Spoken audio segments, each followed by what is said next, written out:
ये प्रोडक्ट देख के जाना है, लेना नहीं, ये फ्री में दे रहा हूं मैं आपको भाई। ये प्रोडक्ट सोशल कोज के लिए बनाया है, पैसे कमाने के लिए नहीं बनाया। तो बोला सर ये जो प्रोडक्ट है ना, जो सैनिटरी पैड जितने भी हैं, इनके ऊपर एक स्टडी आई है और वो आपको मैं दिखाना चाहता हूं। तो मैंने कहा दिखा स्टडी मैंने देखी, मैं तो हिल गया। देखो स्टडी, टाइम्स ऑफ इंडिया, अरे खोलो, ये देखो पढ़ो। High amounts of harmful chemical found in sanitary napkins study. Google पे खोल लेना आप लोग, सब गूगल खोल लेना आप। High amounts of chemical linked with heart disorder, diabetes, cancer have been found in popular sanitary napkins sold in India according to study done by a Delhi-based environmental NGO. यहाँ देखो India today, cancer, infertility causing harmful chemical found in a sanitary pad in India. A new study reviews Indian sanitary pad contain toxic chemical which can lead to cancer along with cardiovascular reproductive ailments. सोच सकते हो आप लोग, मैंने नहीं सोचा था। जितने भी पैड बाजार में बिक रहे हैं, जितने भी, डेमो करके दिखाऊंगा, खुलासा करूंगा आपके सामने, सारे के सारे रद्दी हैं, सब में केमिकल भरा पड़ा है। एक भी पैड हाइजेनिक नहीं है। और ये पैड क्या करते हैं वो समझो। अब हम लगाते हैं पैड, 6-7 घंटे पैड लगा रहता है, हमारे महामारी में इन्फेक्टेड ब्लड आता है। कौन सा ब्लड आता है? इन्फेक्टेड आता है, नहीं आता?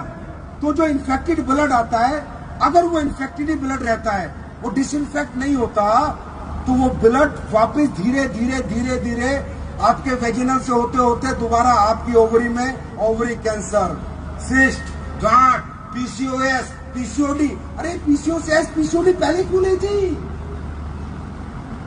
जब औरतें गांव में कपड़ा लगाती थी तब भी नहीं थी। मालूम है क्यों? क्योंकि 2 घंटे बाद कपड़ा लगा के धो देती थी गर्म पानी से, नीम के पानी से, नया कपड़ा लगा लेती थी। इस सैनिटरी पैड के चक्कर में वो सोचती है हाइजीनिक है और लगा के रखती है। दोबारा ये इन्फेक्टेड ब्लड बॉडी के अंदर जाता है और प्रजनन क्षमता खत्म कर देता है, पांच बल ला देता है, रसोली कर देता है, पीसीओसी, पीसीओडी, कैंसर, बच्चे रानी के कैंसर को जन्म देता है। और ये क्यों देता है, इसका कारण समझो। पैड कैसा होना चाहिए? पैड का पहला काम कि जो ब्लड आए वो एब्जॉर्ब हो जाए, लीक ना हो। अगर लीक नहीं होगा तो इन्फेक्शन के चांसेस नहीं होंगे। पैड का दूसरा काम, जो ब्लड आया वो ब्लड पूरा डिसइंफेक्ट हो जाए, जो इन्फेक्शन उसमें आया उसको खत्म कर दे, दूसरा काम।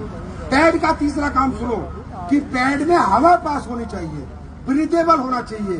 पैड में अगर हवा पास नहीं हो रही तो उसमें टॉक्सिक गैस जन्म ले लेंगी और वो इन्फेक्शन को बढ़ावा देंगी। बात समझ में आ रही है? और आप लोग, ये डेमो मैं कर रहा हूं, अपने घरों में जाके डेमो कर लेना। मैं चाहता हूं 5-10 महिलाएं आ जाएं ऊपर और वो अपनी आंखों से देखें कि पैड देश की महिलाओं के साथ क्या कर रहे हैं। मैं रोया था सर, मालूम है क्यों? क्योंकि मेरी भी बेटी है, 19 साल की है, मेरी वाइफ भी यही पैड लगाती है। और जब मुझे पता चला कि ये पैड तो देश का, महिलाओं का विनाश कर रहे हैं, बच्चियों का विनाश कर रहे हैं, तब मैंने कसम खाई कि मैं बनाऊंगा वो पैड जो किसी बेटी को ना इन्फेक्शन होगा, ना पीसीओएस होगा, ना पीसीओडी होगा। आपके संजीव सर 8 महीने मेहनत करके ये पैड निकाल के लाए हैं और आपको डेमो करके देंगे। प्लस जब आप यहां से जाओगे 7 पैड आपको मिलेंगे। कितने पैड मिलेंगे? 330 mm के 4, 280 के 3। जब हैवी ब्लड फ्लो आए तो 330 का यूज करना, और जब ब्लड फ्लो कम हो जाए तो 280 का।